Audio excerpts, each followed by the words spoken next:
Gotta restart that. It's all good. It's a way to start. What a way to start a live. All right, here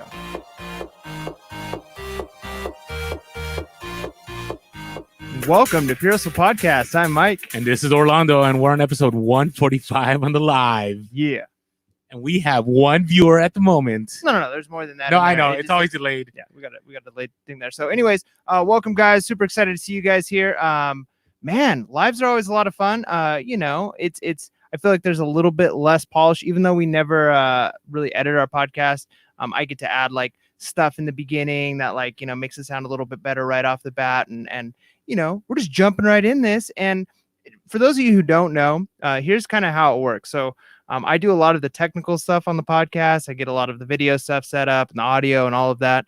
Orlando does a lot of the behind the scenes research on like what we're going to talk about that episode. And so literally we come to the podcast and he's got like a list of the things we're going to talk about. And I never have any idea what we're talking about until we get there. So it's always a little bit scary, but I think it'll be good. I think you just go with it? Like, hey, this is like, you should act like it. But you always are polished. So we're good. Hey, we already got a super chat already? Whoa. Okay. So those of you listening to the podcast, I'm sorry, but we got to bring this up right away. So John Carlson says, love you guys. International first class. Laughing emoji, laughing emoji, laughing emoji. $9.99. Yeah, I think I'm in agreement with John Carlson there. I think that we're leaving too much money on the table. I'm definitely doing it over the next couple of weeks. Have you done it yet? No, I haven't done it yet. Okay. But here's the thing: what you've said is you're afraid that it's not gonna be worth it, but you're still gonna be making money on those sales. Yeah, it's not. So we'll talk about this later on in our reseller topics. But so right now, GSP is having issues because they're not accepting Canada right now for whatever reason. There's a glitch, and I called eBay today. And I said, hey, wonder what's going on. Because I have this buyer that wants to buy stuff. The reason I won't sell it outside of GSP is because it's a collectible item, right? And it's, But what's the difference between selling a collectible item on international versus just like regular eBay? Because no matter what happens, as long as it gets to Kentucky, it doesn't matter. It could get destroyed. It could, but what if I send international, number one, if it doesn't make it, I have a problem.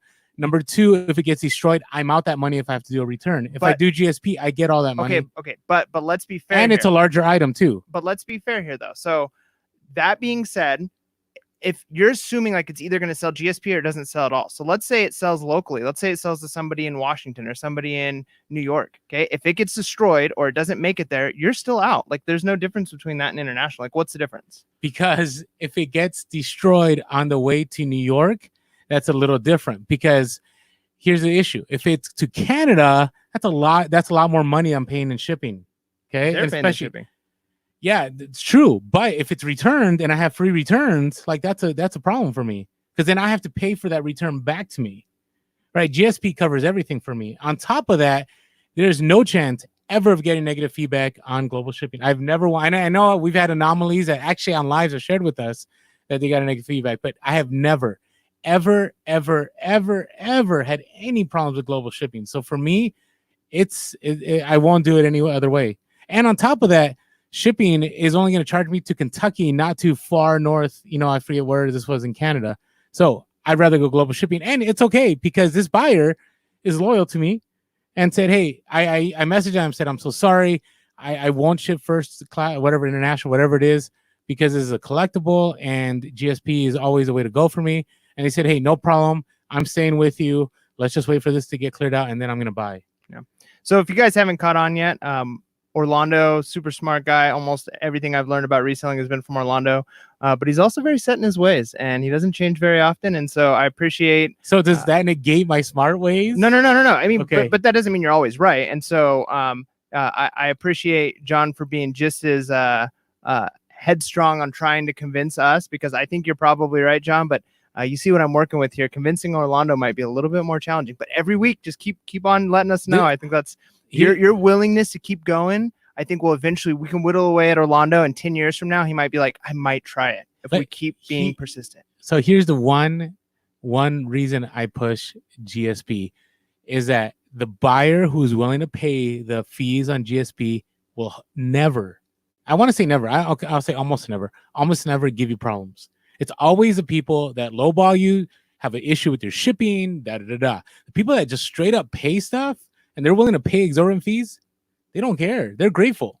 So that to me, every GSP buyer to me is always a win. I've only had one, and even still, I was protected. So, all right, hey, we should say hi to some people in the chat. Wait, before we do that, Mountain Treasure said Orlando is the mom who was scared to put food in the microwave because of the radiation. Wow, you got me like on 5G status on that one. Yep. Oh man. Okay, well, say what you will. I'm GSP to the core. So, all right, hey, let's say what's up to some people in the chat here. I don't know. I'm trying to scroll this. All right. Hey, we had people from the very beginning show up. Hey, what's going on, Gabe, Bottom and Treasure? John, thanks again for the super chat. Dominator, 8U2, what's going on? Chris Gatwood, Ayana Reseller, always loyal, real one from day one. Blackberry Thistle Tea, also. Mr. Momvlog, hey, what's going on? Cyberspace Immortality Evolution. Hey, thank you guys all for showing up. Was I being too loud?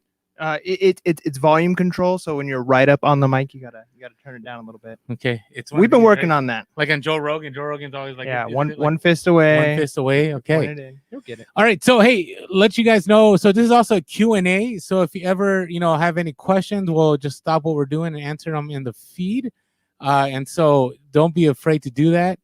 Good question. Blackberry Thistle Tea asked, isn't GSP going away managed payments? And it is not. It is now under managed payments. So we'll talk about that here in a little bit on the podcast. All right, Mike. So what's going on with you? Man, since Wednesday. Well, since Wednesday. The big news, those of you who follow us on Instagram know, even though I don't really typically post much on Instagram, I was active the other day. When was it? Was that Friday? I think it was Friday. When did I do that? The trailer? Yeah. That was Friday. Okay. So, I think. Yeah, it was Friday. Yeah. So my wife was in the middle of making like a wonderful steak dinner. We had sweet potatoes, steak dinner. Like it was going to be amazing. It's about ready to come off the Traeger, which is like a nice wood burning, pellet burning stove. And I'm super excited for this. And I just randomly get an email through OfferUp. And you know how like if you're on like OfferUp or Facebook Marketplace, like occasionally they'll like compile a list of like, here are some items that you're looking for. You've been looking for Magic the Gathering cards and trailers and whatever. And it's just a random to remind you like, hey, be on our site and look for stuff. And I hadn't looked at a trailer in probably like 2 or 3 days just because I feel like I was beating my head up against a wall. Like every time I'd find decent deals, they'd be scammers. Right. Yeah. And every time that like all of the other ones were way too expensive, out of my price range. I'm like, I know I can find one here. And so I decided to look and I found one at a really good price. I messaged the guy and he's like, yeah, you can come, but I got a couple of other people coming tonight too. And so I told my wife, I was like, did he really have other people? I have no idea. I mean, it's possible he didn't and he was just negotiating, but I don't want to lose this deal. Right. And so I'm like, I'm like way away. I'm like an hour away from where this guy is almost. And I'm like, man, I got to get there quick, but there's this steak dinner coming off. So I tell my wife and she's like, look, let's just put the food in the fridge. We'll eat it tomorrow. Let's go get this trailer. And so we went and we picked it up and I got a killer trailer. Normally the trailer this size goes for about $2,000. I got it for $1,000. He wanted $1,100. He didn't get it. Yeah. And so I'm super excited about this trailer. It's going to be a way that we're going to really be able to up our reselling game, especially like traveling cross country. If we want to do storage units or big bulk buys, I've got some place to put that stuff now. So I'm super excited about that. Yeah. And Mike was kind enough to offer the trailer if I needed to use it. Yeah, of course, which is a big deal. So we'll see if he follows through. We're going to hold him accountable on the podcast. Yeah, I'm just messing around. No, I know he would. Stuff. I know he would. But right after talking to Mark Meyer on our interview, like I am more inclined to have those huge bulk buys. And actually, that's what I've been looking up lately. So that's kind of, what I've been doing recently. So a few things. Did you have more to share though? I mean, that's good for now. Yeah. Good for now. So I've been looking up auctions and I will tell you, I did a while back. I looked at auctions and I know, okay, a lot of you have comments about pirate ship. So I want to talk about pirate ship in a little bit later, but we will, because I want to talk about Simple Export. I think it's a great program.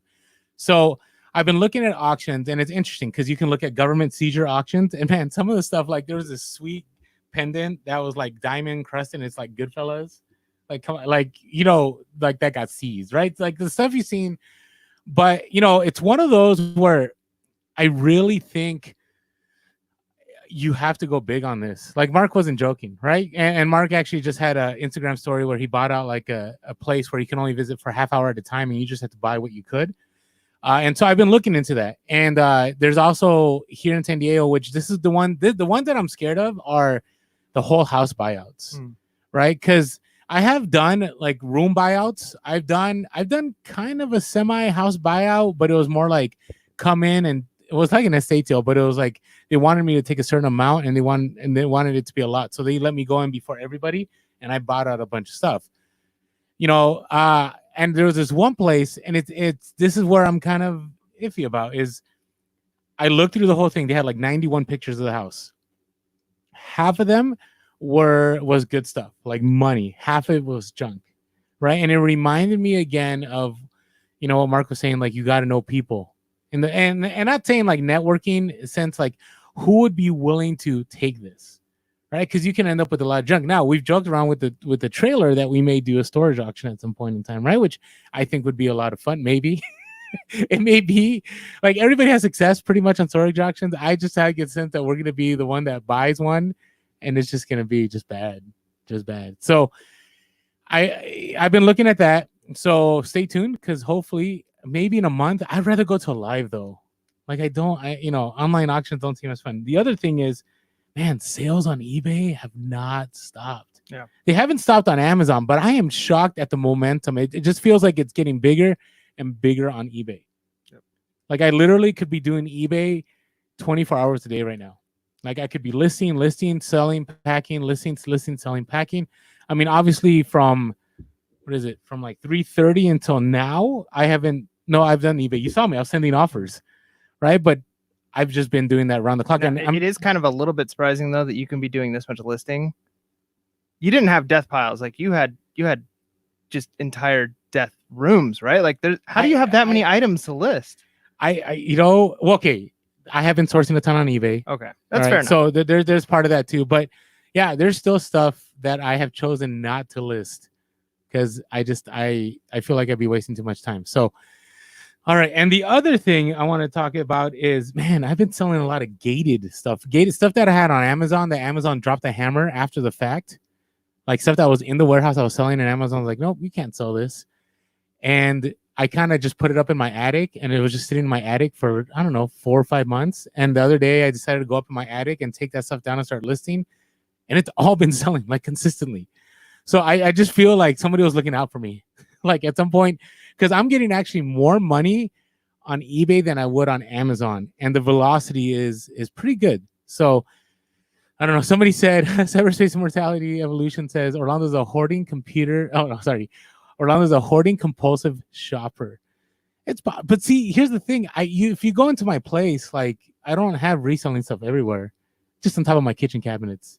Yeah, and in the cabinets and no, you've got all that stuff cleared out. But I mean, so when you said that you're doing a lot of sourcing on eBay, that makes sense. But like, I'm looking, like I'm getting through my death piles, and I had quite a few things. But like, I'm thinking if I were to be as active listing as you are, it'd have been like 2 days, and I would have had it all done. Okay, when I say listing, I'm talking about like maybe 25 a day. Okay, but 25 a day, we're going on what, 6 weeks of this? Yeah. 7 weeks of this? Okay, maybe not 25 a day every day. Okay, how many a week are you doing over the last 6 weeks? I haven't kept track. Yeah, give a rough. Every day, at least 15 every day. Okay. So that's what? 7 times, that's 77, that's 105. Listing the week. That's not a ton. So you had over 600 items? That's 420. I did say at one podcast I had like 500 items that I could still list in my death pile. Hey. Yeah, I mean, I think going, the nice thing with a time like this is I could see how you could say like it's good that you had the death piles because you had something to keep you busy during this time. But if you had this stuff listed 7 or 8 months ago, then a lot of it could have already sold. You could have gotten more items. Like, so the nice thing is coming out of this, I think, especially because I'm going to try and get through all of my death piles too. I've been a lot slower at it. Is if we can come out of this shelter at place time with no death piles, and then kind of switch to a model where it's like I get stuff, even if it's a lot of stuff. I source 100 items in a week. I'm going to get them all listed before I'm sourcing a ton more. Because if you start building death piles, it's literally capital it's like lazy money. It's not making you any money. You know? I agree. Well, okay. There's 2 things here. There's one where I know other people that they list everything and they sell everything all at the same time, right? But I feel with that model, like I would never be able to stop. I would never stop working, right? I'd always be out there. Like I feel with this model, like I'll be real with you guys, and I've shared this many times. I make enough to pay my bills, enjoy life a little bit, and that's it. Like I'm not looking now. I am getting a little bit of that passion to scale and like, do bigger things now because I think the opportunity is about to strike here pretty soon. But that just never was my thing. Right. And so that's why I'm like, I can make a few hundred there, but do I really want to put in the work? Nah, I'd rather go, to a baseball game or something. Right. And I know that sounds just, I've said this before in many podcasts. I'm kind of like retired in a weird way at the age of 40. It's just weird. But anyways, all right. So let's take a look. We got a lot of people. Flip for more saying, what's up, PHP? A National Flipper said, I had some. Oh, I just lost some. I had some video game death piles. Thank the Lord that worked out. Yes. McDonald's Millionaire. Hey, what's going on? Said they had 300 items. Yeah, a lot of people are saying, hey, I have this. Orlando, how are you coming along with following Mark Meyer's strategy with auctions, estate sales? I'm curious to do some of that, but it sounds intimidating. Yeah, so I just shared a little bit. Opportunities are there. We're in a rough spot in California because we're still in, stay at home or shelter in place. And so people are being super careful to navigate. I went on Auction Zip and there wasn't too much action yet. So I'm waiting out. But again, Mark Meyer's initial advice was to just observe. So right now, I guess I'm doing some observing online. Then I'm gonna do some observing live, and then eventually I'm gonna start trying to do those big buyouts. So we'll see. Do you have a place that you're going to offload stuff? Like people, like things. Yeah, that like what's your? I mean, okay, strategy wise, like 'cause you got to think too. Great question. You've got to have a place, like a storage unit. You're going to take stuff. You're probably going to get some big items. You're not already necessarily wanting networks to get rid of things. I mean, that's all stuff you're going to have. So I already have the storage unit in play, and I am making that inventory light. Like I'm selling stuff out of there. As far as that's the problem. That's the one thing. That's why I didn't jump into buying out that house, because half of it was like furniture, and it wasn't like mid-century furniture. It was just like junk, right? And so that is, and again, we always say this on the podcast. We're documenting. We're not gurus. We don't have all the answers, and so we'll just follow along on our journey. But I get what you're saying, Gabe. I'm kind of in the same place, so that's kind of where I'm at. So, all right, random. Any random stories here, Mike? Before we get some listener questions.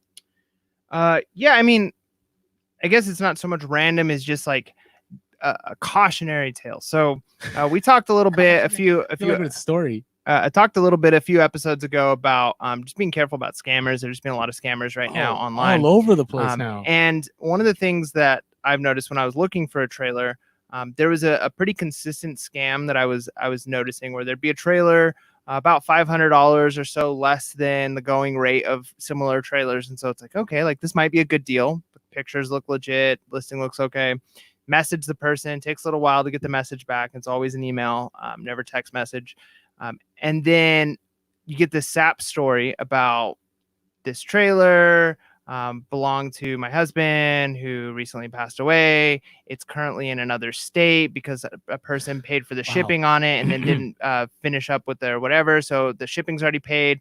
I'm going to sell it through eBay Motors. All I need is your address and blah, blah. And so there's this whole thing, right? And it's this long deal. And so I knew the first time I got one, like, okay, this is a scam. I'm not falling for it. I just ignored it.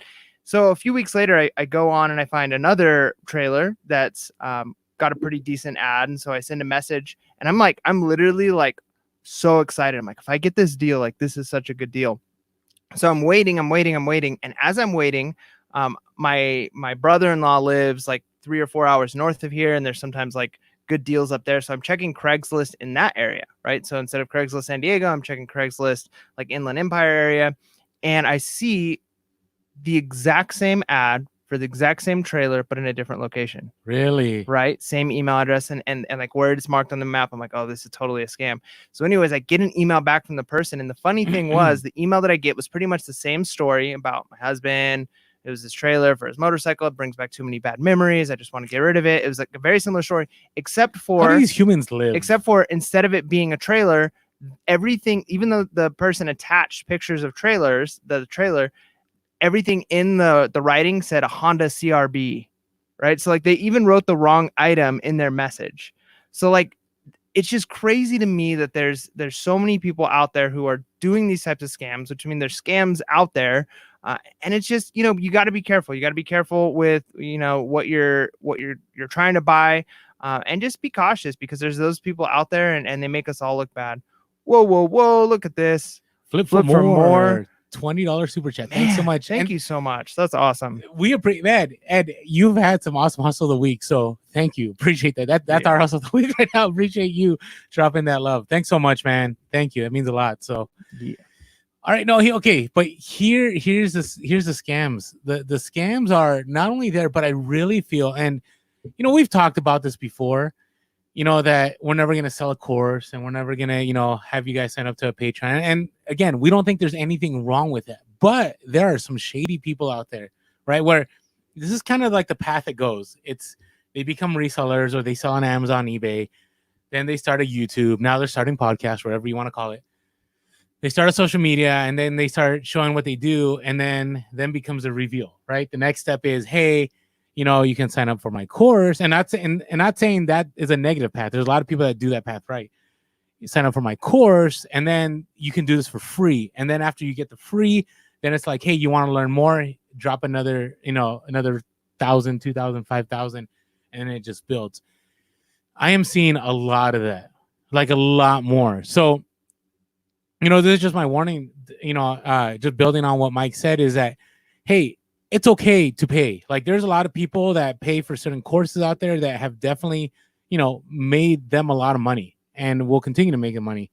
But there's a lot of people out there, especially in the Amazon world. I feel like eBay is kind of a hard one to scam. I mean, you could, like, here's the thing. You could learn everything you want to learn about eBay and Amazon online on your own. You could. It would take you hours though, right? It would take you a lot of time.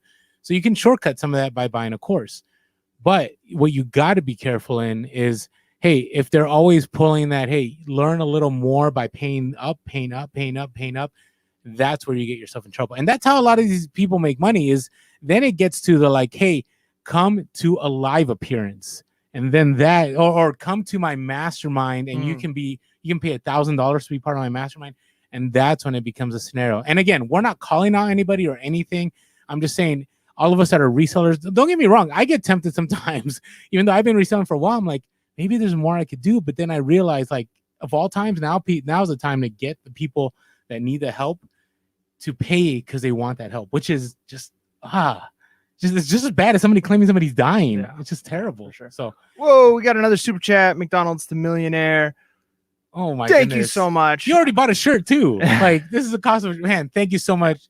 Really, and by the way, I've seen you hustling. You are making it happen out there. Well, all of you guys have done the super chat are making it happen, but man, this is incredible. Yeah, like, it's super encouraging to us, you know, to you know, and sometimes too, like even with being real and relevant, like sometimes it's hard to talk about these things because Orlando and I know that like realistically there'd be a lot more money in what we're doing if we were to say like, hey, let's try and sell this dream, right? But like we know that this takes a lot of hard work. And I even think about this with some of the book reviews that we do. Like I love doing the level up reviews. I think they're a lot of fun. Sometimes like there's parts that I'm like, I don't know about this book.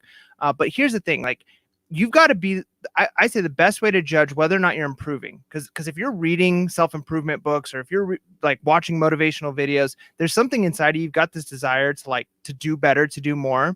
And kind of thinking about that idea of scammers is, you don't want to be lying to yourself. Like you can convince yourself that because you're reading these things, because you're watching these things, that like you're improving. So you gotta look into yourself and say like, am I better today than I was yesterday? Are these things, the books that I'm reading, are the courses that I'm taking, are they actually helping me to improve?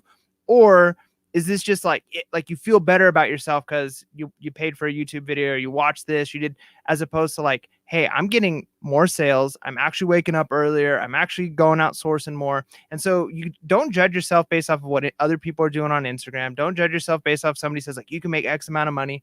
Look at yourself and say, am I seeing incremental improvements slowly, surely, every day, every week? Am I getting better? And judge yourself based off of that. And don't believe a lot of the things where it's like, hey, you can be the best and you're going to make it. And if you don't actually see yourself growing but you're buying into that, like you're kind of being scammed. Now, if it's working for you and you're growing, go for it. And so, all that to say, like, scamming comes from a lot of different angles, right? And so you kind of got to look and say, where am I improving? Am I getting better? And take it from there. So there's some interesting comments in there. John Carlson said he bought a course on a storage unit, then saw the same cost 25% cheaper a month later. That hurt his feelings. Yeah.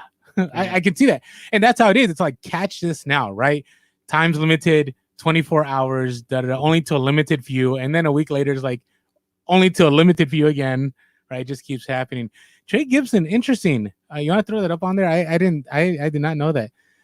Says those scams are big in the Etsy craft scene. That's a new one for me. I did not know that. And again, it's because we're not in the Etsy world. I do know personally a reseller that she does very well on Etsy. I'm gonna ask her about that. That's interesting. Yeah, I mean, I could see that. Like, if you wanted like specific sign, I mean, I'm assuming this is like the scam where you're going for. Like, if you want like a certain sign or whatever, people could sell fake stuff or sell the dream that you can make a ton of money on Etsy. Like, I mean, because again, it's one of those things where artists can make money, and it's really easy to kind of push people to say like, hey, like, you can make tons of money selling your things, and it's like, there's a business model, and hustling takes more than just having one skill. There's so many skills involved, and yeah, you can do it, but it takes a lot of work to get to that point.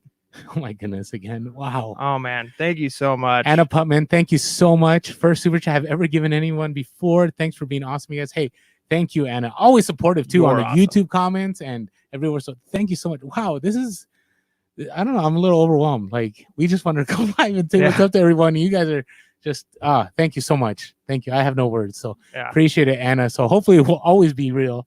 Hopefully we won't sell you get rich quick schemes. Okay, one more. I want two more. What? Here we got this. No bickering today, you guys. Last session I watched was pretty intense, right? So Amy Lee Monroe says that. So she's a real one too. Day one. We'll heat it up at some point. I have a really good feeling that Orlando and I are gonna bump heads because we always do, because we're like brothers, and that's just how we are. It's all good. So okay, a couple of things here. I want to address. Flip for more. If you can go a little bit up. Said.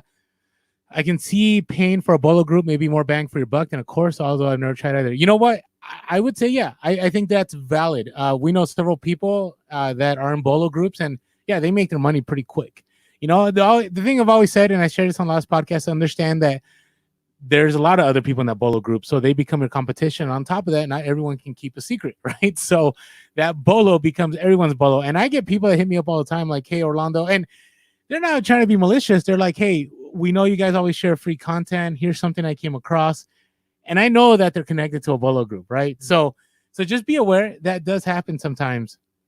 Now, the other thing I want to share, if you ever want to see the evolution of scammers, go on new social media platforms. Like on TikTok right now, it's day traders, it's drop shippers, it's real estate guys, it's every single kind of scam you can think about. So if you ever want to know the evolution of how it goes from like, hey, I'm going to keep providing free content, and boom, here it is, pay for this and I'll give you more than I actually have shared. And then you see the pattern developing. So that's good. Here's a good question from Gabe here. Okay. So, said, do you guys do 90-day plans or have any long-term strategies, plans for your reselling business? I'll let you start with this, Orlando, and then you go first. I'll jump in. So I don't have 90-day. I have kind of a yearly plan. So, and it's not, and this is one of the reasons. So we're doing up the Level Up review on Sunday. It's by I always mess up his last name, but Jocko Wilkin, is it? Wilnick. There you go. That's the name, Jocko, right? And we're doing his book, The Code, the Process, or something like that. And it's where you kind of like you assess yourself, correct? Am I correct about that, Mike? Yeah, it's called the Code, the Valuation, and the Policy, or the Procedures. Okay, so it's gonna be an interesting podcast because I run counter to kind of stuff, right? Because I am a disciplined guy. I know I'm a disciplined guy. Like I have routines in the morning. I have my rituals. I just, to me, it's just part of life. Like I don't like labeling it certain things because then I feel like I'm putting myself in a box in a weird way. I know Mike's already, I could see him disagreeing, but I do have long-term goals. So for example, my long-term goals are like, this is a certain item limit I'm going to have by this time, right? So for me, it's by the summer, I plan to have, probably that means by end of July, I want to have 3,000 listings up on eBay, right? By January of next year, I want to have my eyes, and it all depends on the economy, And, if we go into a recession, if we, housing prices drop, I want to move into a larger area that I also have like my own storage instead of having to get a storage unit. Right. So that's kind of how I don't focus too much on that. I focus on the day to day and then on the week to week, because I feel like I personally can dream way too much. I'm a dreamer. So this is why when I was in administration, it was good that I had an assistant because she kept me on task, because I would always dream. And so to me, 90 days is too far ahead for me. And so I just like, hey, this is what I'm doing this week. So this week I'm going to get these listings up. This week I'm hoping my sales reach this point. This week I need to source this on Tuesday. I need to list this on Wednesday. And it's fluid. It's not a boom, boom, boom. This is exactly how I'm doing it. But eventually it helps me get to my long-term goals. So I don't know if that answered his question. Yeah, I mean, I think that was good. I'm glad you mentioned the Jocko Willink book. I'm huge fan. The guy is an absolute genius. He's like one of the hardest working people, super genuine.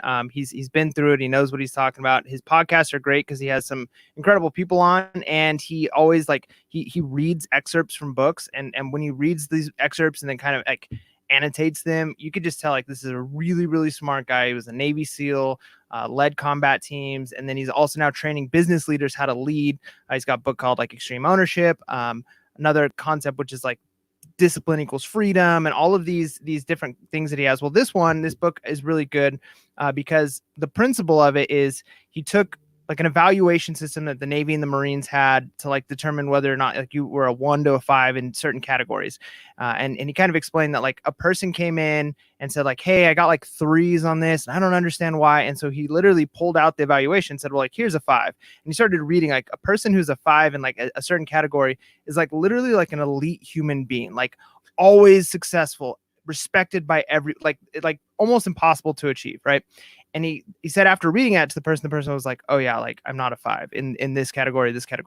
And the concept of the book is like, let's do this in like real life, everyday things like physical, mental, emotional, work. Like let's make categories. Let's make an evaluation system and say, what does a 5 look like? What does it look like to be basically an elite human being at the top of your game in something, knowing that like, what if you're already there? Well, there's nobody there on everything, right? And that's his whole point. Like, here's a person who's already like a monster in the gym, super intellectual, going to call, like he's already the top of so many things, and he'll be the first one to admit that so many days it's like a 2 or a 3 and it's not a 5, right? Like, but having an understanding of what a 5 looks like gives you like a goal, and the whole concept is having almost like a code or a path in your life. Like, here's what it means for me to be successful, and kind of write it out and understand it. And one of the reasons I'm excited to do this book is I kind of want to have that for myself, to really identify like, here's what I want, like here's the path that I want to be on, and then specifically look at that for reselling. And I think having a long-term, short-term, and mid-term goals are really good for that. So like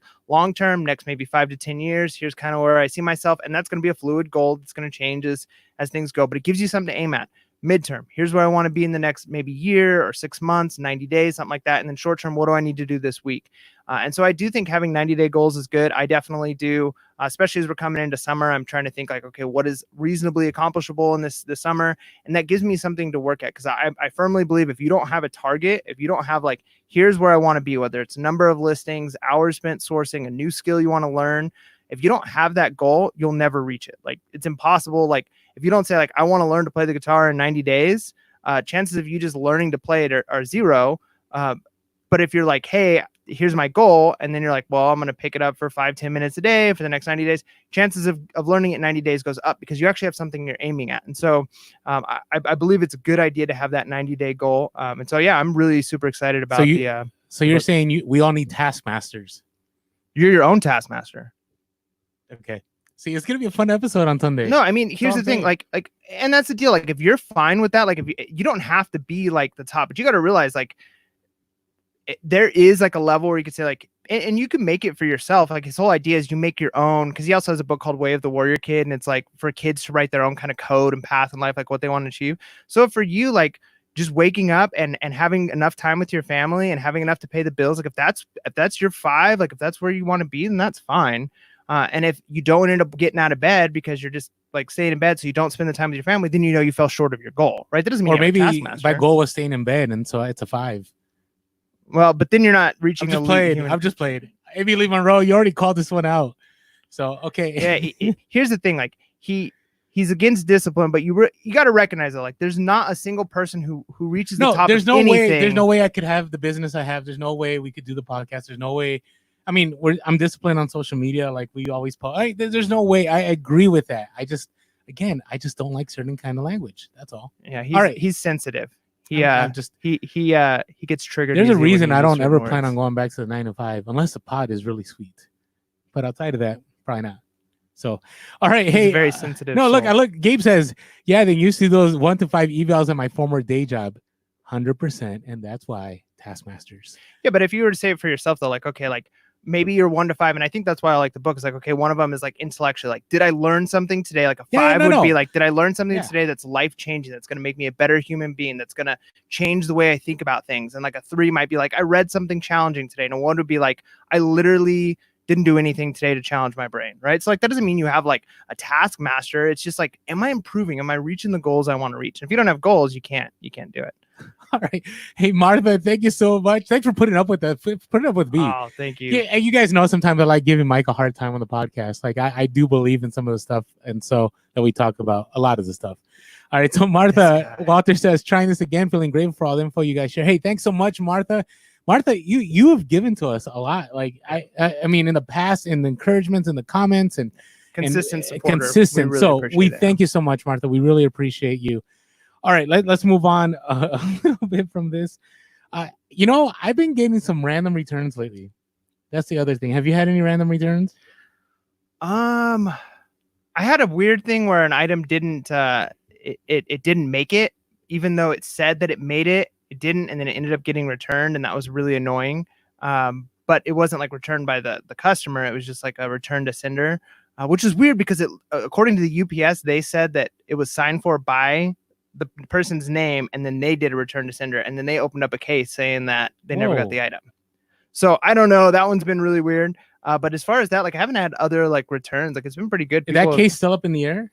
Yeah, it's still there. Okay, I'm sure eBay's gonna say. Yeah, I think so too. I mean, we have all of the. I mean, we emailed them right away and said like, hey, do you want a refund? Do you want to wait until it comes back to us and we could resend it to you? Like, how do you want to approach this? We'll be fine, but it's definitely annoying. That's for sure. Okay. Yeah, I've had so I shared this tip on Instagram before. So colors can cause you a problem on eBay, right? Like an INAD item that is described. So I learned a long time ago, I'll always put the color of an item and then I'll put and multicolored, right? So I'll put that it's blue and multicolored. I'll put it's teal and multicolored. That way, if anybody ever says this is like, something you get red, right? Or it's like, this isn't red, this is burgundy. Well, if I said that it's multicolored, I'm covered. And eBay has never had an issue. And here's the other side of it. If you give too much, right, detail, that causes you a problem on an INAD. So you always gotta play it safe, because I've had returns. I had somebody the other day return a jacket and just say, yeah, this wasn't black. This is definitely navy blue. And no, they said this is the navy blue. This is gray. Part of me is like, yeah, I'm not seeing that. Like I don't, but again, I was covered and I was okay, and I'm gonna do returns. Trey Gibson says, yes, on the return, it seems that new eBay people are treating us like Amazon. Yeah, there's a little bit of that. I just think right now we just gotta be patient and sensitive. I know that sounds weird, but empathetic is kind of the word, because I think there's a lot of people right now that don't know what to do. Right. So they're buying stuff and then they have remorse and they have regret, and they're canceling it, which I've had a lot, or they'll send it back. We've seen some of those. And so, luckily it's not as bad as it is on Amazon. I know from a lot of sellers on Amazon, and I've gotten some of these that like, yeah, you're price gouging, or this is too expensive. I could just go to Walmart and da-da-da. And people aren't considering that there's a cost into selling things for a higher price on Amazon. It's, driving out there, you're putting yourself at risk, you're finding the item and you're sending it to Amazon. Like but in the buyer's shoes, buyers aren't thinking of that. Buyers are like, hey, I could have got this at Walmart for $8 and you're charging me $24, right? So just it's kind of the way it is. Somebody has a question in there. Gabe says, do you use Microsoft Excel to keep track of accounting, inventory, etc.? Spreadsheets. I use our Google Sheets. I'm a huge Google fan. And the reason I like Google, there's tons of reasons, but the nice thing with Google, free, it's going to work on any platform. So whether I'm on my phone, I'm on a PC, I'm on a Mac, Also, it auto saves, everything auto saves. It's got pretty much all the same function as Excel. I can't think of a single formula that I would want to make in Excel, whether it's a lookup table or some kind of some kind of a data formula that I couldn't do on Sheets. And so, yeah, I have sheets that I create from a lot of my accounting stuff on top of using things like QuickBooks and things like that. I would say, I mean, Excel is just as fine, or it's fine if that's what you like. I think the world in general, my prediction is moving towards Google as going to be the standard, especially because as a teacher, we're teaching all of our students to use Google Slides, Google Sheets, It's gonna replace Microsoft for sure. And then we have another one. What categories sell best for you guys? What about you, Orlando? Wow, so it flexes, it changes, right? So here's a weird one. You know what my hot category is right now? We're not doing BOLOs on this episode because we're gonna be sharing BOLOs the whole episode. Sandals. Like I am selling all kinds of sandals right now. And I think it's just because they can't go into retail stores, right? And no offense to Walmart, but you don't want to get a Walmart sandal, right? You want your feet to survive. And so I've been selling a lot of Merrells. I've been selling a lot of other, brands. You can check us out on IG stories. I'm trying to think I can't think of some other brands right now. Mephisto sandals are selling. Now, those are high-end sandals, right? High-end. I'm selling a lot of Lacoste, retail arbitrage, again, that I got gated in, that now is selling. Now, I'm different because I'm a huge clothing seller now. I'm not huge, but a lot of my items are clothing, and they're still selling. But what I'm finding out is that right now, people aren't looking for like the everyday clothing. They're looking for unique, special items that they can't get at a regular store, because you can still go. I don't know if you can go to Macy's online. Maybe you can, but you can go like Kohl's. You can go like these other stores online. They're looking for items that they can't find there. Stores that you can only get if you have a collection at a estate sale or at a thrift store or whatever. So that's kind of what categories sell best for me now. It's finding those items that are vintage that you just can't get everywhere else. And right now online, that's where it's at. Now there's a lot of other stuff. There's, and we'll share that in a little bit here. So great question, SWYW podcast. Another super chat. Nick Bushart. So $9.99. Thank you so much. Said, want to continue the trend. Thank you all so much for the content that has helped me start my eBay store. Make sure you stop in Tulsa, Oklahoma on the Reseller road trip. Yeah, man, that would be awesome. I'd love to. I'm not sure. I think we're planning on going Texas, from California to Texas, maybe back to Colorado and doing a loop there. So, but man, at some point I want to do. I just want to I want to see every state, and I want to shop. Maybe that's what I'll do. I'll create a documentary that's like what thrift stores are like in every state, and we'll put together like an infographic or something. That'd be cool. But hey, thank you so much, Nick. That's awesome. Going back to like what categories sell for me. I think I would say obviously used shoes has been pretty good for me recently. Not so much. I would say fitness clothes have been good. I don't have tons of fitness items, but like whether it's Lululemon or Nike or those types of things have done really well recently. And then of course board games, puzzles have been selling like crazy, and just random like toys or collectibles. Like I bought a bunch of like Spawn, like the old DC comic. I think it was DC, like the Spawn comics. Like action figures and things like that have been selling for really good money. And it's just things that I think that people kind of want, and they're getting them. So right now everything is selling. So if you got it listed, I mean, some stuff is selling faster than others, but everything at the moment is selling. I'm sorry if we didn't get to other questions. There's a lot of questions coming on here. Hey, Big Drift, what's going on? No, Alaska. I don't know. She was probably talking to someone, but she did mention pirate ship earlier. So no. I mean, probably from me saying I want to go to all the states and Alaska. Yeah. I want to go to Alaska. What I want to do, Allison, is I want to find those free boxes of hats. That's what I want to find, because you score huge on those. So, all right. Hey, are we ready for our next section of what is it? I'm just joking. I know what it is. But before we do that, if you have not had a chance, a lot of what we're sharing. Oh, okay. Never mind. Wait, what are we? It takes a second. I hit the button and okay. You changed it like halfway through as I'm hitting the button. All right. Before we do that, if you have not had a chance yet, hey, smash that like button here on the podcast so other people know that we're on, and it puts us up on the algorithm. If you're not subscribed to YouTube, make sure to hit that subscribe button. Yeah. Also, if you haven't had a chance to, write a review on the podcast and we brought you value, we always appreciate you taking the time to do that. Have some awesome reviews on there. And a lot of what we share on here, we do share on Instagram too. And so you could always share. Man, this is very unpolished today. You could you take a breath, slow down. Okay. It's good. You can follow Pure Hustle Podcast on Instagram, TikTok, and Facebook. And we are Pure Hustle Cast on Twitter. You could always leave us a call at 619-738-1170. That's 619-738-1170. Or you can email us at purehustlepodcast@gmail.com, purehustlepodcast@gmail.com. We do have some listener mail that we're probably going to open up and maybe next episode or the episode after. So thank you all that have sent us stuff. Nice. You're working on your late night DJ voice there. I am. Well, you told me to calm down, so I calmed down. All right. So I think we covered all of our stuff. We just thank you for all of you. Thank you for all the super chats again. Really appreciate that. And yeah, it's time for us to discuss. Yeah. So it's news time. Here we go. Bringing you the freshest news available. It's just breaking right now. Reselling balanced. Yeah. Kicking it off to you, Orlando. All right. So eBay and we can't do screen share on this, can we? No, let's not. No, right now. Try. Okay. All right. So we dropped this on Instagram today. You should take a look. So eBay released this what's on demand on eBay, which I think, so we've dropped other lists. We actually, our last podcast, we talked about, what is growing, but I think this is like a bolo of mega bolo list that you should take a look at. It's the bolo of bolo mega list bolo list. It is because it's right from eBay. And it's funny because the stuff that's on there, like we already knew, but there was like some items that I was kind of like, interesting. Now take a look at this, right? Webcams. I don't know. Did you catch on that webcams are selling? Yeah. Yeah. It's kind of like, okay, how do we source those, right? But if you could do some kind of online arbitrage somehow, man, they grew by 2,000% on eBay. We're not even talking about Amazon. We're talking about eBay, right?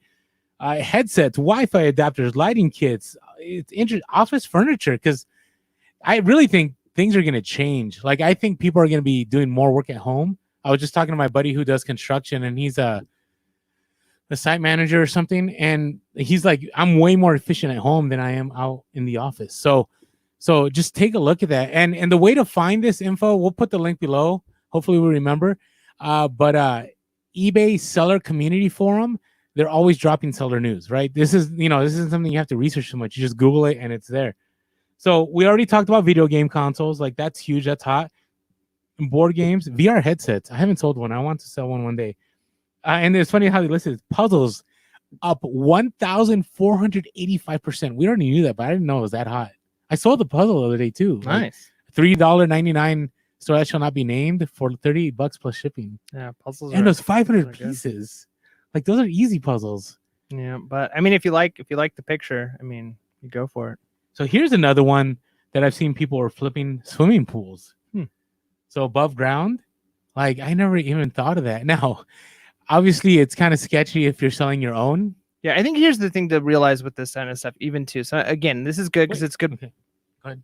No, it's all you. It's all you. It's not related. It needed to be related. So go ahead, Mike. So with a list like this again, so it's good because it's telling you what categories are going up, right? Like swimming pools, above ground swimming pools. This category's had a 595% increase, which again, depending on how much is sold and it's summertime, so there's going to be some variations there. But the other thing to think though is how many of these are brand new versus used, because there are a lot of sellers on eBay that's what they do. They sell these items. They already have these items, in their inventory and listed. How many of these are going used? So I think the thing is to look through something like this and try and find, okay, which specific categories are seeing increased in the used market, if that's how you're selling, or if they are selling new, do I have the ability to get a hold of wholesalers and make these kinds of sales? Or if you're in an open state, or, you can go and retail arbitrage it. You know what I mean? There's a lot of people that are buying indoor pools right now and they're flipping them like crazy. So we don't have that luxury. Now we could go to the big box stores, but Mike and I think we're choosing to stay home for a little bit longer. Yeah. It's kind of interesting. So, hey, skateboarding went up 110%. Oh, do we have a super chat? MK Frog Treasures, $1.99 super chat. Thank you so much. Thanks for entertainment insight, fellas. You're welcome. I sometimes wonder, like, is it entertainment? But I'm glad that what we do does provide some entertainment and insight is more important than the entertainment. We'll do whatever it takes, right? Like, we'll have some fun and get a little crazy if we need to, but it's always fun. Well, I want to thank you again, and actually, MK Frog Treasures has been published for a long time. So, and he's been killing it lately on eBay. So, thank you again for the super chat. Skateboarding, 110%. It's interesting. I've sold 2 skateboards in the last. I sold one, which was going to be hustle of the week, but it's been superseded by another one. I sold a Dr. Pepper skateboard that I paid $12.94 at the thrift for $150 plus ship. Like, of all times now, right? And I sold another skateboard, and it's interesting. So yeah, skateboard. We already talked about bread makers, right? Bread machines. You know how many times I've seen bread machines at the thrift and I never picked them up? Never. So composters, I don't know. Fencing. I don't know. I don't know if you, but this is the big one. Clippers. We talked about that last time. But this is interesting. Styling capes and gowns. Interesting. So hey, you guys should definitely take a look at this list. We've already talked about all the workout stuff. There's a lot of money. I have a tread climber. I don't want to list it, but I don't even know how I would ship that. You have to go local, I'm sure. But I need it though, so I'm not selling it. Yeah, I mean that's a good list, and I think even Gabe here says that's a good point, that it's hard once things like this come out. Usually it's like, it would be like I was saying, like a good bolo right now would be Nintendo Switches. They're selling for a ton of money, but the reason why they're selling for so much money on eBay is because they're so difficult to get, because everybody's buying them and there's such demand for them. The thing to think about though is like, okay, hopefully we're never looking at another situation like COVID-19 in our lifetime where there's just this mass panic, chaos, who knows what's going to happen, potential pandemic. Like, hopefully we don't have to deal with this again, but I think it's a good insight of, okay, how do humans behave? And always be thinking about this, because when this first happened, people started buying toilet paper, right? Then people started buying hand sanitizer. So there were like the obvious things, like, okay, people, or maybe not so obvious things like toilet paper, but like there were things that people went after. Then it was food, right? Certain food items. There was kind of like a gradual thing. Now, the people who were able to really profit. Now, if you were buying hand sanitizer and flipping those, you ended up getting a really bad name. It didn't look good. It was not a great situation. Scarlet letter of H. Yeah, it wasn't a good situation to be in, right? And I'll be the first one to say, like, when it first happened, I was like, yeah, why not? If I can get some N95 masks, like from the store, if there's some, they're selling for a lot, not thinking that like, hey, this was going to get so big that like hospitals are going to be in shortages. I don't think anybody was thinking that, no, right? Like remember we got messages and they're like, and we couldn't do it. And we were talking about selling masks long time ago. It was around the time that Kobe Bryant passed away. Yeah, that's how long it's been. Yeah, and so but here's the thing: if you would have been thinking like, okay, and again, nobody was thinking necessarily like, okay, this quarantine thing, but when my school first shut down, or when Disneyland, like that was a good symbol, right? Like when Disneyland was like, we're closing our parks, that would have been a good sign of like, okay, people are going to be home for a while, and to start thinking, hey, look at things like this, clippers, right? How many people were like, hey, if businesses are closed, nail polish stuff,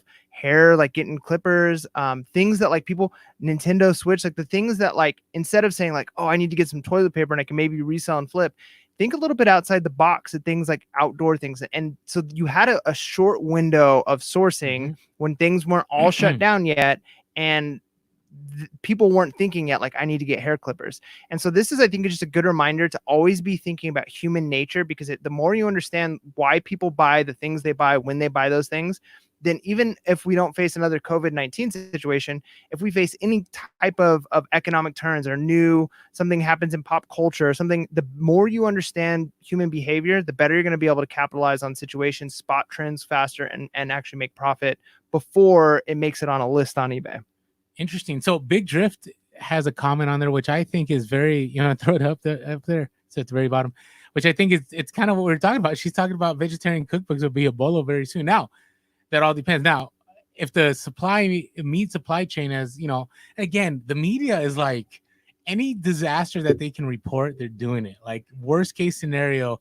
So I don't know. We don't know what the truth is, but let's say it does happen. Maybe a lot of people are going to be looking to cook vegetarian, or maybe people are just trying to change their diets because of their immune system or whatever. I'm a carnivore to the core, and so I'm already stocked up, but I could see that happening. So yeah, fishing tackle. Yeah, that's good. I wanted to think about that because I have a float tube listed on OfferUp, and I've been getting a ton of hits on this float tube for fishing.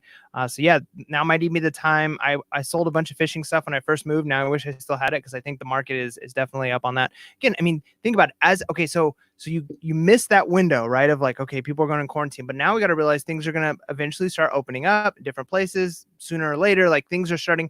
So how is that going to change? What types of things? Well, what have they been deprived of for so long that they're now going to be able to start doing? And how can you capitalize on that? Okay, fishing is a good example. If people have not been allowed to go to parks or state parks or lakes because they've been closed and now they can. So before the rush of all of the fishing stuff being sold out, now's the time to go get that type of stuff. So think about, okay, what's coming next? How can I potentially predict what's going to be valuable? What have people been deprived of? What are they going to want to start doing? And what are the items, the physical things they're going to need in order to do that? Whether it's running shoes or fishing tackle or wherever niche you're able to get into. But yeah, jump on that as soon as you can.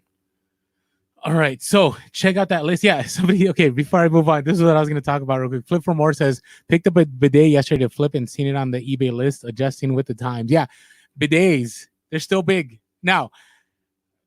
Maybe that's going to be like an American thing now too, right? I mean, it's funny because last time I saw a bidet was when I was in Latin America when I was 10 years old, down in Argentina and Paraguay, and I was like, what is this, a second toilet? Like, I didn't know what I was 10 years old, right? I mean, and there's other places I saw a hole in the floor. So, it varied. But the nice houses had bidets. And I don't know, maybe times are changing. Maybe that will be a bolo for a little bit. And I'll give you a good one here too. Outside of bidets? No, going along with the idea of bidets. Really? So Okay. I'm not always a huge fan of like all the people he has on and like language and certain content that's discussed, but Joe Rogan is like the interviewer of our time. I think he has more hours 100%. of interview time than like anybody alive. Like he's so anything, he's so listened to, he's so popular, so many people listen to his podcast, and over I've heard him talk about like having bidets and like how like it's so much more sanitary, and not even like advertising. It's not like he's being sponsored. So he's a trendsetter is what you're saying. Absolutely. So like when you listen to things that he's doing, whether it's like chirotherapy or whatever, they like freeze themselves or the carnivore diet whatever thing he's interested in, like that's a good opportunity. Like look for those, look for the, whether it's Instagram celebrities, look for the people who are pushing certain items, and maybe they're not pushing it out of like an interest, like I'm going to make a bunch of money on this, but because of he talks for 3 to 4 hours with people and he just talks about his life, and he's talking about, I started using this new knife set at my house and it's really great because of, if you can spot those types of things. So I think bidets are one of those things that are going to become more popular in American culture. And so, like maybe you find ways to capitalize on that. Right. So I don't know whether you start your own company or you start buying them. I don't know. I mean, the tough thing is these are just go examples. To garage sales. Do you have any random bidets? Hey, do you got a bidet around here? I'm looking for one. Interesting. All right. So, hey, check out that list. We'll put the link on the bottom. If we don't remember, hit us on the DMs, but it should be pretty easy. All right. So next, so I wanted to talk about Canada not working on the GSP, and I wanted to talk about pirate ship import listings. So just look, I'm just reaching out to people on the comments. So my understanding about pirate ship is that you can do simple export, right? And in order to activate it, though, you have to directly chat with them, and then they have to set it up for you. So let us know in the comments. But just something to be aware is that the other reason I don't do anything outside of GSP is at the moment right now, like everything is kind of sketch, right? So I'm thinking about like post office. Like if you look at tracking with the post office, it's not the post office fault. I think they're just overwhelmed. I don't know, maybe it is, but it's horrendous. Like I'm buying stuff and it's like due to be delivered at this time, and then it's like nope, it's late, and then it's like don't know where it is, and then randomly it shows up, or it shows up two days later. And so be aware of that. John Carlson said the chat bit does it fast. Okay, good. The chat bot. Okay, good. That's good to know because I was trying to figure how to set that up. All right. So I'm going to make a deal here with John on the podcast with all of you. So I will do pirate ship simple export on this product if eBay does not have the global shipping issue with Canada resolved by tomorrow, 11:59 p.m. Pacific Standard Time. So if it doesn't, we'll never know. And if it's not, well, I will. Either way, I'm going to contact Pirate Ship tomorrow, and I'll get it set up. I'll try it. I think that's a good idea. I mean, I've seen a few people already on the chat say like they've seen international sales go up by like 20% after switching. I mean, it's just like the cost. Is it a cost business. benefit? Yeah. Yeah. So you might have occasional like one return out of every 10 or 15, but if you're getting 10 or 15 more sales per month because of it, it's definitely worth the cost there. Because it's like, I mean, you could say like, hey, I only sell like one item every month at a certain price, and I'm not making a lot of money, but the way I do it is 100% safe. I'll never have returns. And it's like, yeah, or I could sell 100 items a month and have 2 returns and make way more money, so. Yeah, I know. We're always doing it, guys. We're chipping away slowly but surely. You should have seen how long I worked on him with like a Rolo printer. It was like, come on, please, just try. I still don't have try one, a thermal printer. Just try a thermal printer. I am getting close to getting one because here's the thing. I'm having a lot of sales now, and I put in a big order. I bought like 1,000 sheets, 1,000 of the sticker whatever label sheets, and I'm like, it's kind of obnoxious, right? So I'm getting nice. there. It's nice when I have like, let's say 15 sales on eBay, and I buy all the labels through eBay. I mean, sometimes I do pirate ship, but sometimes it's easy enough just to do eBay. And you hit print, and within like literally 3 seconds, you got 15 labels, and you just peel and stick. It didn't cost anything. The time is never a winner for me. I don't care. 15 seconds. All right. Hey, Kevin Belsky asked, GSP possible for newer eBay accounts? Yes. Just Google eBay Global Shipping Program, and it'll show you how to easily just set that up, so anybody can do it. Some people are telling me not to sell out on global shipping. So who's saying that? MK Frog Treasures. So I'm seeing there's a couple other people on there. So we'll see. Hey, maybe I won't need to because things will be resolved by tomorrow. So we'll see what happens.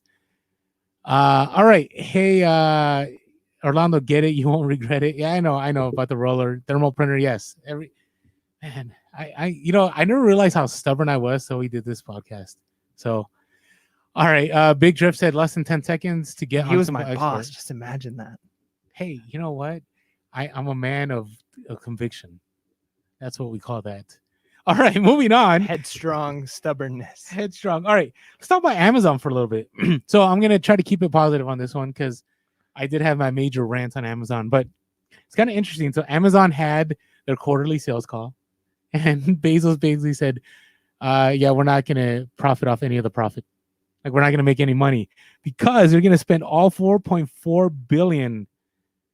And what they're going to do is they're going to reinvest it into the company. So Amazon is doing what Amazon is known to do, right? So I'll just read real quick. So sales spiked in the quarter, rising 26% to 75.5 billion. Operating income fell from 4.4 billion to 4 billion due to additional investments, including higher wages, commodity surge in demand. The company also said it would spend $4 billion in incremental costs related to COVID-19 in the current quarter, essentially wiping out all the $4 billion in operating profits it would have spent otherwise. So they're going to try to get 100 million more masks, 1,000 thermal cameras. Oh, wow, they're doing the thermal camera thing, huh? 31,000 thermometers. They're going to actually create their own COVID testing lab. I feel like this whole testing thing, like, I'm trying to, I don't know what I want to, okay. What I want to say is I don't understand why this whole testing thing is like something we all have to achieve. Do you know what I'm saying? Like the Amazon has to spend their $300 million so they can test their workers. Like, this is interesting, right? That's a lot of money, right? Something that I thought like our healthcare would take care of, but well, anyway, that's just my two cents. I don't want to go into that discussion. I'm just kind of, here's the thing. How can celebrities get tested a month from now and we still can't get tests? Isn't that weird? That's the way society works. You got money and connections. I mean, celebrities have personal doctors. Like, I mean, they can get whatever they want. That's the exception. I mean, for a while, I'm just a little irked. It's been on my mind. And when I read this, I'm like, maybe, I mean, here's the thing. Amazon's getting a lot of flack, right? Because of everything. But think about what Amazon is doing. Amazon is offering testing to people that couldn't even get it from their own providers. Yeah, I mean, it's cost of business. I mean, Amazon's a smart company. That's what I mean. It's good. Yeah, they're such a smart company as far as they're willing to take the cost where it comes. Like, okay, like if we're going to make our own testing center, we're going to find ways to keep people safe. We're going to have to pay it out of our own pocket, but it's going to allow us in the long term, one, to have better publicity, which is good for a company. It's good marketing. And two, we're going to have workers in the warehouse, which are going to be getting things out so that way we don't lose what Amazon is. So yeah, I mean, it's a cost, but it's a cost that's going to be worth it for them in the long run. Yeah. So again, this is encouraging to me. I mean, I've always said that I would return to doing retail arbitrage and doing a lot more Amazon when things settle. And I'm thinking probably this June, it's going to be time for me to hit that up again. I'm just hoping that Prime Day will be soon. We just don't know when Prime Day is going to be. So I think from a publicity standpoint, it won't be soon. So Martha asked, are they offering it free to their employees though? So the way it sounds, it says yes. It says creating a lab to build incremental testing capacity so the company can test its own frontline employees. The experiment will cost an estimated $300 million, but the company thinks it's worth trying even if it doesn't exceed in the relevant time frame. And here's the thing. I just don't see Amazon charging its employees for that. That would just be really bad PR. Right. And Amazon already has caused enough bad PR to itself. So I just don't see that going that way. So it's really good. Real quick, though, it is just past 7 o'clock and my son's going to bed. So good night, Judah. I love you. Daddy loves you. Good night, Judah. Look, I'm on TV, Judah. I love you. Good night. Sleep good. Nice. All right. Hey, so anyways, here's the thing. Here's what's encouraging about this. Okay, wait. Before I say that, Martha Walters said, Orlando, I just now chatted with Pirate Ship and asked them to set me up international shipping. It was done in 2 seconds. Super simple. Okay, well, there you go. So I will set that up, and hopefully, global shipping is fixed by tomorrow, and I don't have to go down that road, but maybe I will. So they're working on the weekends. All these things. Amy Lee Monroe saying, I love the tape sounds. Just because I don't tape my labels on, I stick them on. But yes, I get what you're saying. All right. So about managed payments. A lot of people have a question about it. Do you know what managed payments is about? Do I know what managed payments is? Yeah. Yeah. Okay. So I'm asking so we can have a conversation. You're supposed to go, yeah, Orlando, managed payments is eBay's new program. Okay. So eBay is launching managed payments. Well, they already launched it. Now it's going to be required. So we all knew this, and we all knew this was happening. There's actually some people that are hoping it just would go away, like eBay, kind of like managed delivery. Do you remember that? Do you remember what that was? Well, I remember what it was supposed to be, right? Which I think it was a pretty good idea. Like they were going to kind of do their own FBA, but for eBay. And again, I think the number one thing that I thought was the best from that wasn't just the fact that we'd have items sitting in a warehouse that would be going out from eBay, but the idea that what they said, imagine all of these boxes sitting on people's porches that say eBay, because of how many boxes that go through eBay that have no eBay branding. Why doesn't eBay just give away boxes? The marketing would be insane if you just had access. If every package that eBay sellers went out with a huge discount with eBay boxes. That's what makes Amazon. You see that Amazon everywhere, right? I don't want to say just as many, but there's so many eBay shipments that go out that nobody has any idea that it's eBay. In fact, a lot of times you're almost advertising Amazon because it goes into Amazon box. That is true. I use a lot of Amazon boxes when I ship out. Now, with managed payments, they've sent out messages. So we haven't enrolled. We held out because of the global shipping program. Yes, Mike does do global shipping. But now global shipping program is part of the program. So that's encouraging to me. And what they're saying is you need to register by July 15. And so there's no delays. And so what does that mean? Well, it means now money is going to be going straight to your bank account. So, right, it's going to be off of PayPal. So make sure you do that because you don't want to no, you can't tread on me. I'm not going to sign up for managed payments. And then July 15 hits and you can't get paid because you didn't take care of that information, right? So this is kind of a non-negotiable now. We all have to switch over. So I'm going to start working on that.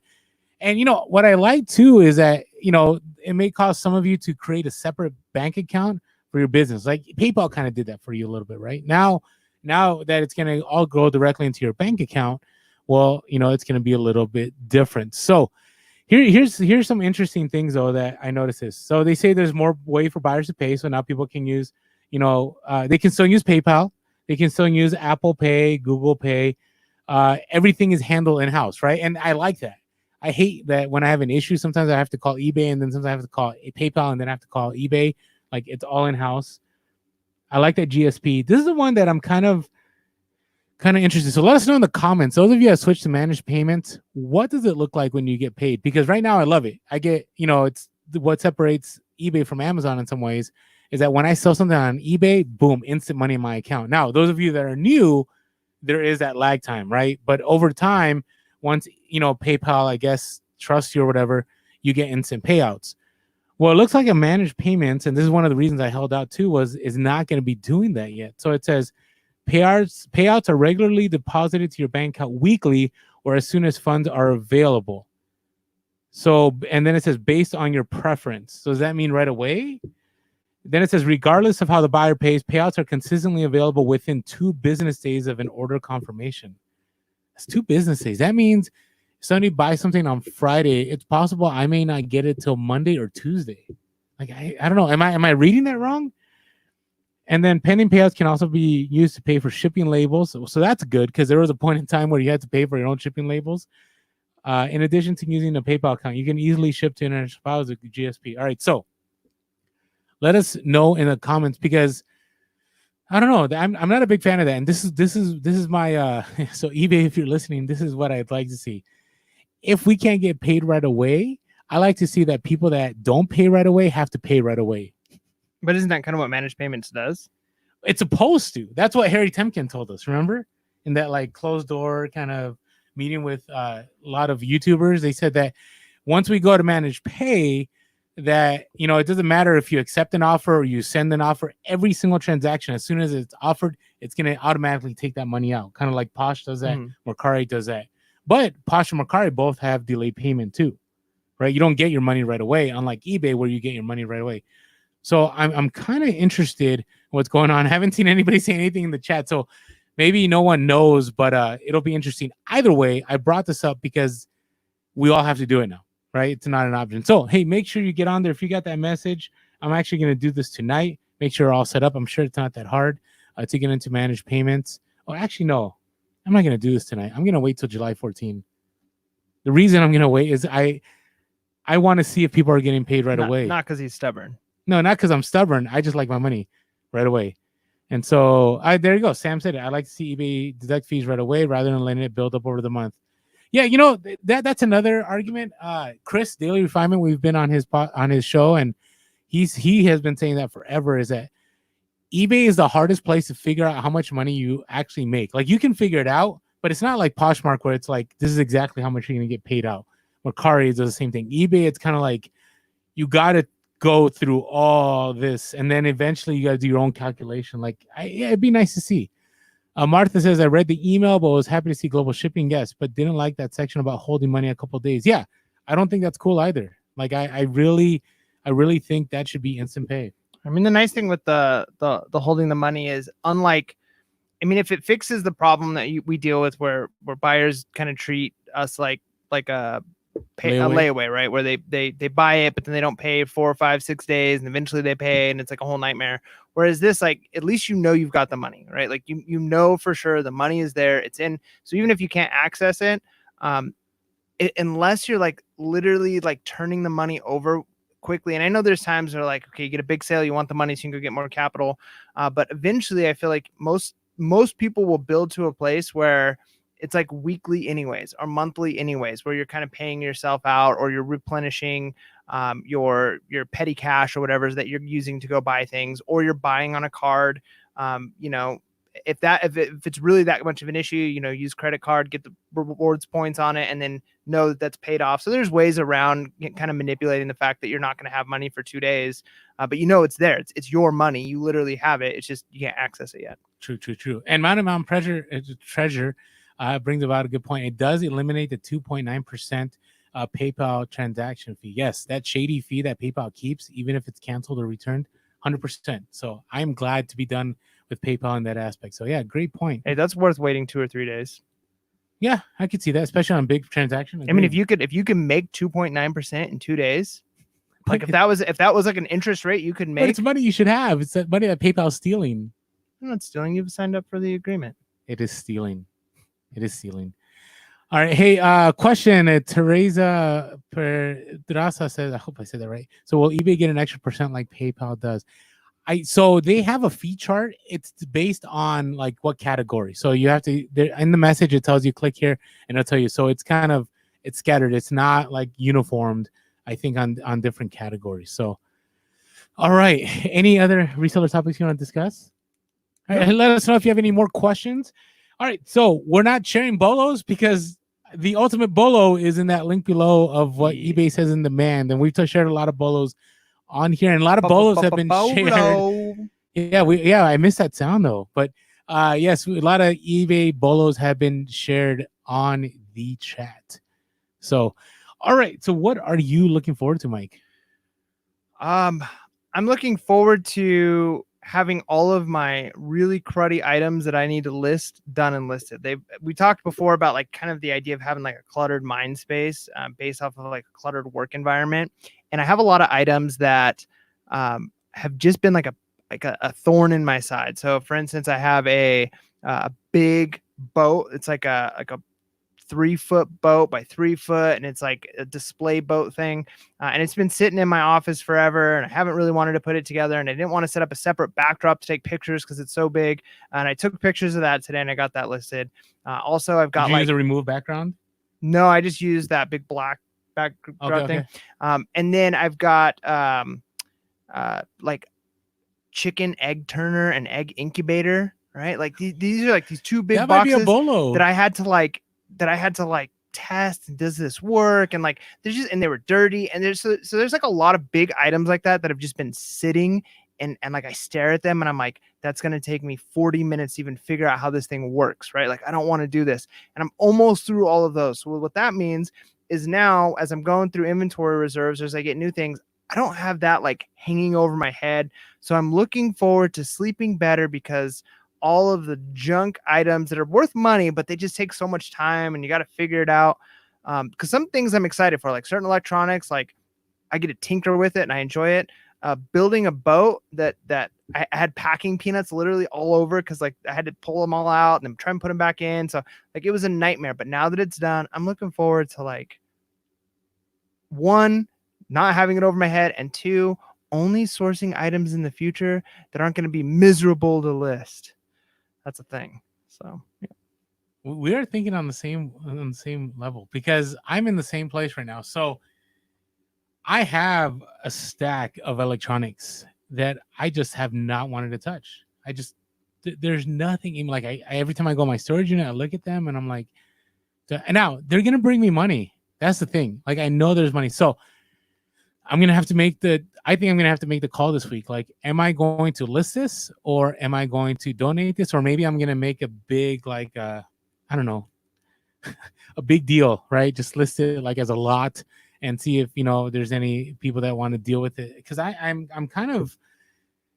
finding one thing I've learned over this whole time is like I don't want to source stuff I don't care about anymore. Like it was nice for a moment. Now, I will say I have a lot of inventory, right? So in the beginning, I think you got a source was going to make you profit. But once you kind of get your niches or niches that you understand, and once you know what you like to end up, sourcing and listing, like you're at a place where it's like, okay, I'm not going to deal with the stuff I don't care about anymore. So I don't know. I'm gonna that's my goal this week, to try to figure out what I'm gonna do with it. So yeah, some people are saying set yourself free. Martha Walt says redonate. Here's the thing: Orlando is fine making a 25-cent profit on an item that's been listed for 9 years because he doesn't want to deal with it. He's not going to donate anything and set himself free. He's gonna hold on and wait till he makes the money. I mean, there's a certain point where at least he's making profit. But I agree. Maybe some of those things. I've got so many things too that I should probably just donate. And I think that's a good point that you make there. Is like don't get stuff that's going to that you're never going to list, right? Whether it's VCRs, like when I first started, I didn't mind doing VCRs. Now I don't really like doing them, but there's profit. So unless I'm like in a place where I'm literally not finding anything when I'm sourcing and I have to pick up VCRs, I'm probably just not going to deal with it anymore because it's just not worth my time. So I think that's a good place. And this can be an opportunity for us. Like we can come out of quarantine. If we've got our death piles done, if we're coming out inventory light and capital heavy or capital rich, you can be a little bit more picky about how you're going to run your business model. And you kind of get to start with, it's like spring cleaning, right? You just start with a fresh, clean plate. Literally spring cleaning. And it'll be good. So yeah, that's kind of where I'm at. And, I'm trying to do some more bigger bulk buys. I didn't share this earlier, but I've been having a lot of success on eBay where I'll buy 2 or 3 items and then people will contact me because they saw that I bought like 2 or 3 items from their store and they're like, hey, I have more items in my store. If you buy more of these, I'll make a deal with you. And I've had a lot of bulk buys that way. So That's just another way. I would say, there's two ways. You can either contact the seller directly, or you could just buy 2 or 3 items from that store, and maybe they'll recognize that you are one buyer buying frequent things, and maybe they're willing to make a deal. So I just sold a book for $40. Woohoo! Nice. Yeah, I had sandals I sold for $35. So there you go, right? All the randomness that it's selling right now. So all right. Hey, anyways, wait, okay. This is weird. I need to talk about this. So Amazon, I have an item that I try to send in for a refund. I haven't sent it in and they just refunded me. What is Amazon doing? But you I have the item still. Refund? I initiated it like 2 weeks ago and I didn't send it in yet. So does that mean like in a week and when I send it in, like it'll be good, but if I don't after June 1st, they're gonna come after my bank account? I don't know. Very interesting though. So all right. So anyways, hey, keep thinking of ways, to source, list everything because everything is selling. I mean, obviously, if you do the comps and it's junk, don't. But hey, get out there. I shouldn't say get out there. If you can, stay in there and source. There you go. But if you're able to, you get out there. It all depends on how comfortable you feel, what your laws and are happening on where you are. So, anyways, hey, appreciate all of you. You guys are amazing. Always makes these lives worth it. Yeah. Right. Every single time. Yeah. Like always walk away encouraged, even if we never got a super chat, which super chat is just icing on the cake. Yeah, thank you. But still love interacting with all of you. So, hey, with that being said, always make sure to be real, be relevant, and be reselling. Late. Peace.